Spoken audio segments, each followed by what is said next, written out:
আল্লাহ ফিলিস্তিনের ইমানদার ভাই বোনদের প্রতি দয়ার নজর ফরমাও, জালিমের জুলুম থেকে হেফাজত ফরমাও। আল্লাহ জালিম কাফিরদেরকে বখুর আর মগরুব করে দাও।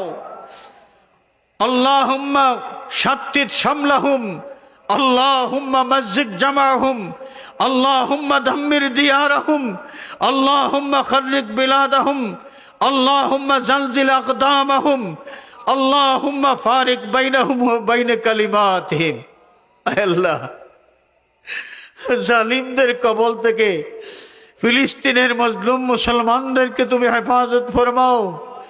হে আল্লাহ, তোমার হাবিবের বেপনা উম্মতদের প্রতি তুমি ছাড়া দয়ার নজরে তাকানোর কেউ নাই, কেউ নাই। বাংলাদেশের উপর রহমতের নজর ফরমাও। এই জমিন থেকে গজবের ছায়া সরাইয়া রহমত